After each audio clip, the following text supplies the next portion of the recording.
You feel like you've been eating well, taking all the supplements, but your body isn't improving in the way that it should. And I can promise you that you're not alone if you've ever been in that situation.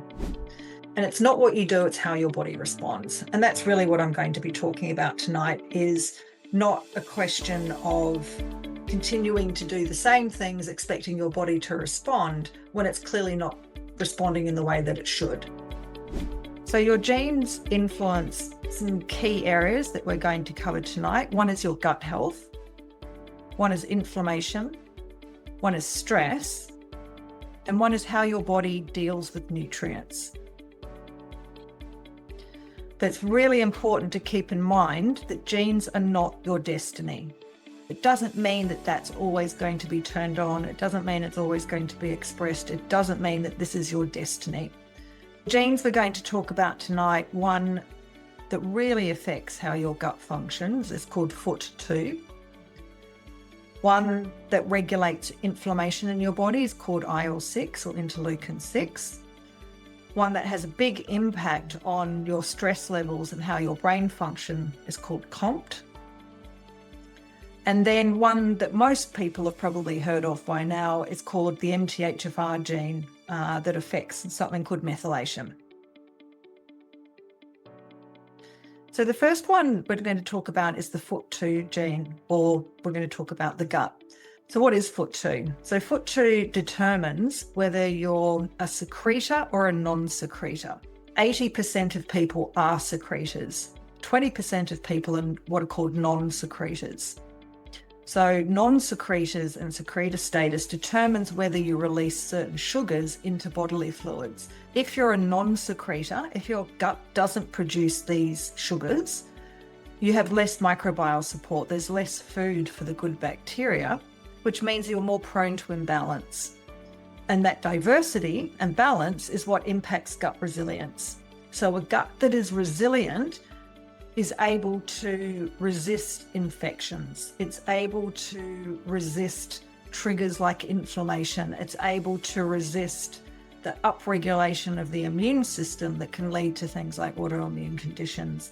So what I tend to see clinically with someone with a FUT2 SNP is they tend to get bloating with fibre. So that might not necessarily mean eating fibre from food, but taking a fibre supplement can make people feel more bloated. They're likely to have poor probiotic tolerance. They're more likely to have SIBO patterns.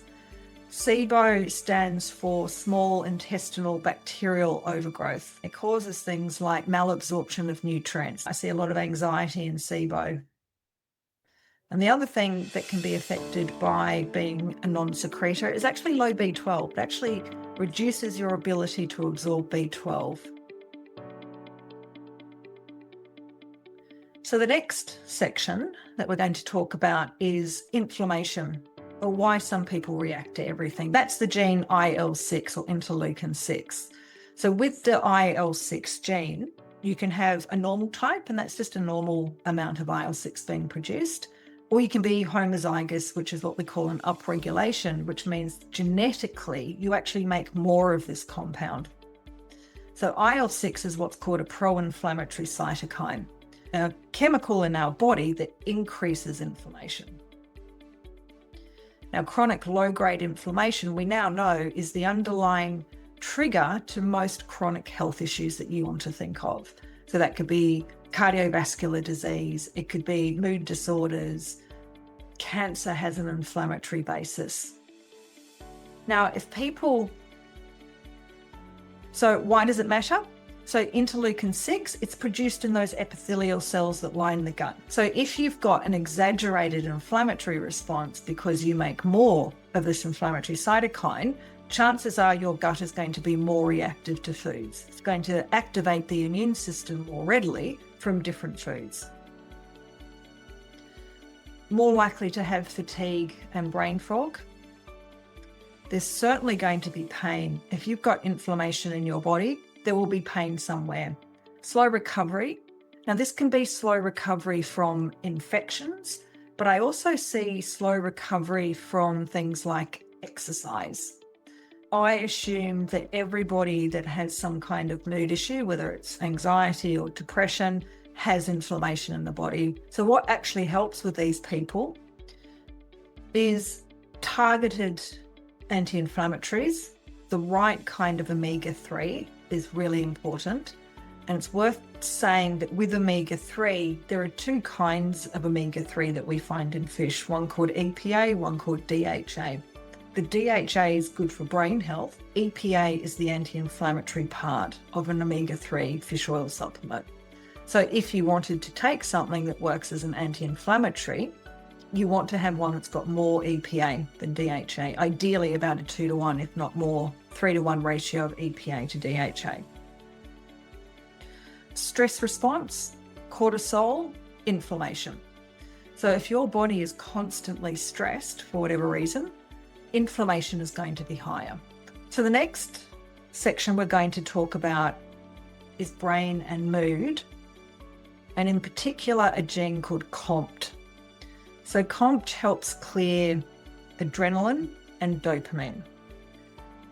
Dopamine is a neurotransmitter that regulates mood, movement, motivation, and memory. It gives us our pep, it gives us our get up and go. So genetically, what can happen is you can have a COMT that is fast, or you can have a COMT that is slow. And so slow COMT holds on to stimulation. You're less able to clear the adrenaline and dopamine, so they build up. And fast COMT clears it too quickly. So lower levels of adrenaline, lower levels of dopamine. So I always think with slow COMT is people having a stress tank that is way too full. Because their body is less able to clear adrenaline in particular. So what I see clinically with a slow COMT are tight muscles. So that can be tight shoulders, poor sleep, and sensitive to supplements. So any kind of supplement that leads to more stimulation, so things like a B complex or a B12, sometimes that can make people feel worse, not better. What actually helps with these slow COMT people is meditation, a restorative yin yoga, quiet time, reducing that stimulation, nervous system support, and the big one for COMT is magnesium. So fast COMT is the opposite. So people with fast COMT, they break down the dopamine and adrenaline too quickly. So they might be more flat and they might have low motivation. Reward seeking. So dopamine is part of what's called our reward seeking neurology. So what I see clinically with fast COMT is poor concentration and focus, memory issues, and a liking for sugar, alcohol, and drugs. So what actually helps these people is protein, lots and lots of protein, particularly protein that contains an amino acid called tyrosine, because tyrosine is the precursor to dopamine. Stimulation works well for people. Exercise is great, and caffeine. So a little reminder, people with slow COMT need out. They need slowing down, they need dopamine and adrenaline out, and people with fast, they need it in. So the next section is something, again, that you may well have heard of. I think a lot of people these days have heard of the MTHFR gene. And so what is MTHFR? So it's a gene whose role is to turn folate into active folate. So why does it matter? So MTHFR and the active form of folate are a big player in a process called methylation.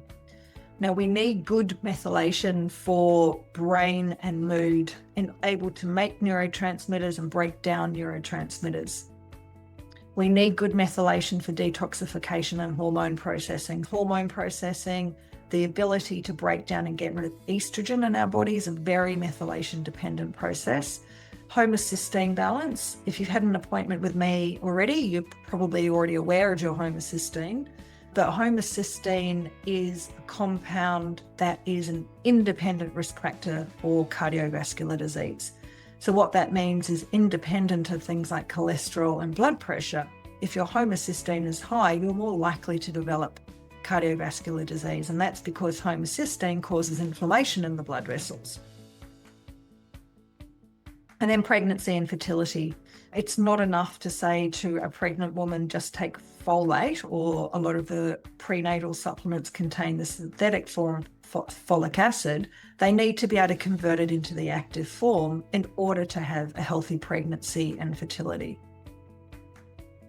So what I see clinically: mood disorders, cardiovascular issues, a history of cancer, and recurrent miscarriage is a really sad thing to have happen if a woman's continuing to get told to take folic acid when in fact she's got an MTHFR SNP and she needs to take the activated form. And these issues, the mood disorders, cardiovascular issues, and history of cancer and recurrent miscarriage, but mainly the first three, run in families. So if I don't know someone's genes yet, and I always do a detailed family history as part of my intake, because I can learn a lot about what's happening for you if I know what's happened in your family. If I see mood disorders, cardiovascular, heart attacks, strokes, those sort of things, and the history of cancer running in a family, I will want to know what's going on with the MTHFR gene. And that's when we might be prompted to do the testing. So this is your methylation, so stress, hormones, in particular estrogen, alcohol, medications, toxins of all kinds, heavy metals, and inflammation. There will be anxiety, there will be poor stress tolerance, there will be poor sleep, there will be fatigue, hormone symptoms, particularly in women, sensitivity to medications, and issues around methylation is a big trigger for being quite reactive to supplements. Not everybody does well with supplements, and if you're one of the people that reacts badly to them, I would definitely be thinking about methylation. So the key thing I want you to walk away with is that it's often not just about doing more, or in fact, not about doing more most of the time. It's about doing what works for your body. So why this matters is that your genes influence how your body responds. Not everybody can have the same diet and the same supplements and get the same results. So if you've seen yourself in this, you're doing all the right things, but not getting results, and the symptoms don't make sense, what you need to be thinking of is a personalized approach, not the standardized protocol that people put together that works for some people, but certainly not for everyone. So your symptoms, your history, and your genetics is what comes together to really make a treatment approach yours. So just remember that your body isn't broken, it just needs the right support.